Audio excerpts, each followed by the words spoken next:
ଓଡ଼ିଶାରେ 15 ବର୍ଷରୁ ଅଧିକ ବୟସ ବର୍ଗରେ ବେକାରୀ ହାର 21.9%।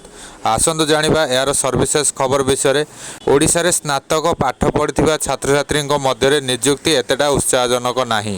2022-23 ଆର୍ଥିକ ବର୍ଷରେ ରାଜ୍ୟ ସ୍ନାତକଙ୍କ ବା 15 ବର୍ଷ କିମ୍ବା ତାଠାରୁ ଅଧିକ ବର୍ଷ ମଧ୍ୟରେ ବେକାରୀ ହାର 21.9% ରହିଛି।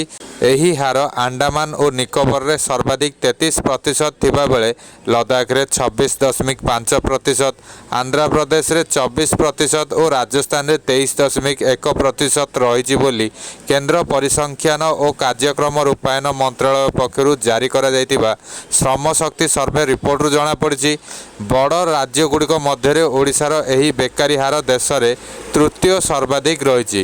ଏହି ବେକାରୀ ହାର ଚଣ୍ଡିଗଡ଼ରେ ସର୍ବନିମ୍ନ 5.6% ଥିବାବେଳେ ଦିଲ୍ଲୀରେ 5.7% ରହିଛି।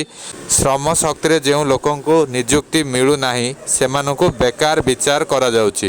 2017 ପରଠାରୁ କେନ୍ଦ୍ର ସରକାର ଏହି ସର୍ଭେ ଆରମ୍ଭ କରିଥିଲେ। ପୂର୍ବରୁ 5ଟି ବାର୍ଷିକ ରିପୋର୍ଟ ପ୍ରକାଶ ପାଇଥିଲା। ଏବେ ଷଷ୍ଠ ବାର୍ଷିକ ରିପୋର୍ଟ ଜାରି କରାଯାଇଛି, ଯେଉଁଥିରେ 2022 ଜୁଲାଇରୁ 2023 ଜୁନ୍ ପର୍ଯ୍ୟନ୍ତର ଏକ ବର୍ଷର ତଥ୍ୟକୁ ପ୍ରଦାନ କରାଯାଇଛି।